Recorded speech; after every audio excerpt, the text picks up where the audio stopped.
ನಿಮ್ಮ ಗ್ಯಾರಂಟಿಗಳು ನಿಮ್ಗೆ ಮುಂದುವರಿಬೇಕು ಅಂತ ಇದ್ರೆ, ನಿಮ್ಮ ಗ್ಯಾರಂಟಿಗಳು ನಿಮಗೆ ಸಹಾಯ ಮಾಡ್ತಿದೆ ಅಂತ ಇದ್ರೆ ದಯಮಾಡಿ ಕಾಂಗ್ರೆಸ್ ಪಕ್ಷಕ್ಕೆ ಡಿ.ಕೆ. ಸುರೇಶ್ ಅವರಿಗೆ ನೀವು ಮತವನ್ನ ನೀಡಿ ನಿಮ್ಮ ಕೆಲಸಗಳನ್ನ ನಾವು ಮತ್ತೆ ಈ ಭಾಗದ ಮುಖಂಡರುಗಳೆಲ್ಲ ನಿಂತು ಕೆಲಸವನ್ನ ಮಾಡಿಸ್ಕೊಡ್ತೀವಿ ಅಂತ ಭರವಸೆನ ನೀಡ್ತಿದೀವಿ. ಯಾಕಂದ್ರೆ ಇವತ್ತು ರಾಜ್ಯದಲ್ಲಿ ಕಾಂಗ್ರೆಸ್ ಸರ್ಕಾರ ಆಡಳಿತದಲ್ಲಿದೆ. ಮುಖ್ಯಮಂತ್ರಿಗಳಾಗಿ ಸಿದ್ದರಾಮಯ್ಯನವರು ಇದ್ದಾರೆ, ಉಪಮುಖ್ಯಮಂತ್ರಿಗಳು, ಹಾಗೆ ಬೆಂಗಳೂರು ಉಸ್ತುವಾರಿ ಸಚಿವರಾಗಿರುವಂತದ್ದು ಡಿ.ಕೆ. ಶಿವಕುಮಾರ್ ಅವರು.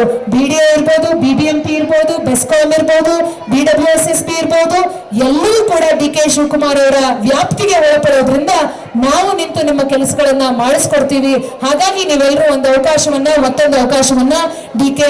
ಸುರೇಶ್ ಅವರಿಗೆ ಕಾಂಗ್ರೆಸ್ ಪಕ್ಷದ ಹಸ್ತದ ಗುರುತಿಗೆ ಮತ ನೀಡೋದ್ರ ಮೂಲಕ ನಿಮ್ಮ ಬೆಂಬಲವನ್ನ ಸೂಚಿಸಬೇಕು ಅಂತ ನಾನು ನಿಮ್ಮಲ್ಲಿ ಕೈ ಮುಗಿದು ಕೇಳ್ಕೊತಾ ಇದ್ದೀನಿ. ಮತ್ತೊಮ್ಮೆ ಒಬ್ಬ ಸಂಸದ ಯಾರಾದ್ರೂ ಹೋಗಿ ಈ ತರ ಪೇಷಂಟ್ ಗಳನ್ನ ಹೋಗಿ ವಾರ್ಡ್ಗಳಲ್ಲಿ PPE ಕಿಟ್ ಹಾಕೊಂಡಿರುವಂತ ಉದಾಹರಣೆ ನೀವೇನಾದ್ರೂ ಇವತ್ತು ನಮ್ಗೆ ಕೊಟ್ಬಿಟ್ರೆ ನಾವು ನಿಮ್ಮ ಹತ್ರ ಮತ್ತೆ ಬಂದು ಭೇಟಿಯನ್ನ ಮಾಡೋದಿಲ್ಲ. ಯಾರು ಕೂಡ ಮಾಡದೇ ಇರುವಂತ ಸಂದರ್ಭದಲ್ಲಿ ಡಿ.ಕೆ. ಸುರೇಶ್ ಅವರು ಹೋಗಿ ಪ್ರತಿಯೊಬ್ಬರನ್ನು ಮಾತಾಡಿಸಿ ಪ್ರತಿಯೊಬ್ಬರ ಯೋಗಕ್ಷೇಮವನ್ನ ವಿಚಾರಿಸಿ ಧೈರ್ಯವನ್ನ ತುಂಬುವಂತ ಕೆಲಸವನ್ನ ಮಾಡಿರುವಂತದ್ದು ಡಿ.ಕೆ. ಸುರೇಶ್ ಅವರು. ಅವ್ರ ಜೀವ ಲೆಕ್ಕಿಸ್ಲಿಲ್ಲ, ಅವ್ರ ಜೀವನನೂ ಲೆಕ್ಕಿಸ್ಲಿಲ್ಲ. ಮನೆಯಲ್ಲಿ ಮಕ್ಳು ಹೇಳಿದ್ರು ಆಚೆ ಹೋಗ್ಬೇಡಿ ನಿಮ್ಗೆ ಕೋವಿಡ್ ಬರುತ್ತೆ ಅಂತ. ಅವ್ರು ಹೇಳಿದ್ ಒಂದೇ ಮಾತು, ನಾನು ಹೋಗ್ತಾ ಹೋದ್ರೆ ಯಾರು ಹೋಗ್ತಾರೆ, ಜನ ನಮ್ಮನ್ನ ಆಯ್ಕೆ ಮಾಡಿರುವಂತದ್ದು ಅವ್ರ ಕಷ್ಟದಲ್ಲಿ ಭಾಗಿಯಾಗ್ಲಿ ಅಂತ. ಬರೀ ಸುಖದಲ್ಲಿ ಅಷ್ಟೇ ಅಲ್ಲ, ಕಷ್ಟದಲ್ಲಿ ಯಾರು ಭಾಗಿಯಾಗ್ತಾನೋ ಅವನು ನಿಜವಾದ ನಾಯಕ. ಅಂತ ಒಬ್ಬ ನಾಯಕನಿಗೆ ನೀವೊಂದು ಅವಕಾಶವನ್ನ ಈ ಬಾರಿ ಕಾಂಗ್ರೆಸ್ ಪಕ್ಷಕ್ಕೆ ನೀಡಿ ಅಂತ ನಾವು ಬಂದು ನಿಮ್ಮಲ್ಲಿ ಕೇಳ್ಕೊತಾ ಇದ್ದೀವಿ. ದಯಮಾಡಿ ಕಾಂಗ್ರೆಸ್ ಪಕ್ಷಕ್ಕೆ ನಮ್ಮ ಸಂಸದರಾಗಿರುವಂತ ಡಿ.ಕೆ. ಸುರೇಶ್ ಅವರಿಗೆ ನೀಡಿ ಅಂತ ನಾನು ನಿಮ್ಮಲ್ಲಿ ಮನವಿಯನ್ನ ಮಾಡ್ತಾ ಇದ್ದೀನಿ.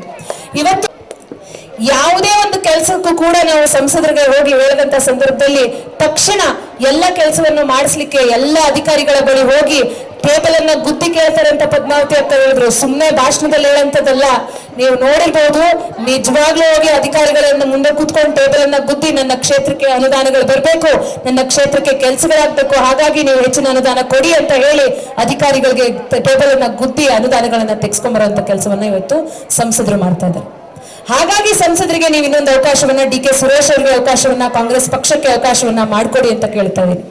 ಕೋವಿಡ್ ಸಂದರ್ಭದಲ್ಲೂ ಅಷ್ಟೇ ಎಲ್ಲರೂ ಕೂಡ ರಾಜಕಾರಣಿಗಳು ಮನೇಲಿದ್ರು, ಅವ್ರಿಗೂ ಜೀವ ಭಯ, ಆಚೆ ಹೋದ್ರೆ ನಮ್ಗೆ ಕೋವಿಡ್ ಬಂದ್ಬಿಡುತ್ತೆ ಅಂತ.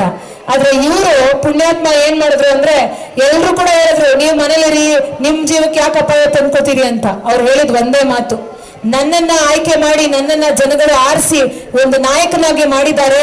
ಆ ಜನಗಳು ಇವತ್ತು ಕೋವಿಡ್ ನಲ್ಲಿ ಸಂಕಷ್ಟದಲ್ಲಿದ್ದಾರೆ, ಹಾಸ್ಪಿಟಲ್ ವಾರ್ಡ್ಗಳಲ್ಲಿದ್ದಾರೆ, ಅವರಿಗೆ ಸರಿಯಾದಂತ ವ್ಯವಸ್ಥೆಗಳಾಗ್ತಾ ಇಲ್ಲ, ಬೆಡ್ಗಳು ಸಿಗ್ತಾ ಇಲ್ಲ, ಆಕ್ಸಿಜನ್ ಸಿಗ್ತಾ ಇಲ್ಲ, ಮಾತ್ರೆಗಳು ಸಿಗ್ತಾ ಇಲ್ಲ, ಇಂಜೆಕ್ಷನ್ಗಳು ಸಿಗ್ತಾ ಇಲ್ಲ, ಊಟ ಸರಿಗ್ ಸಿಗ್ತಾ ಇಲ್ಲ ಅಂತ ಹೇಳಿ ಇದೇ ಸಂಸದರಾಗಿರೋ ಡಿ.ಕೆ. ಸುರೇಶ್ ಅವರು ಒಂದು PPE ಕಿಟ್ ಹಾಕೊಂಡು ವಾರ್ಡ್ ಒಳಗಡೆ ಹೋಗ್ತಾರೆ. ವಾರ್ಡ್ ಒಳಗಡೆ ಹೋಗಿ ಪೇಷಂಟ್ ಗಳನ್ನ ಕೋವಿಡ್ ಬಂದಿರುವಂತವ್ರನ್ನ ಹೋಗಿ ಮಾತಾಡಿಸ್ತಾರೆ.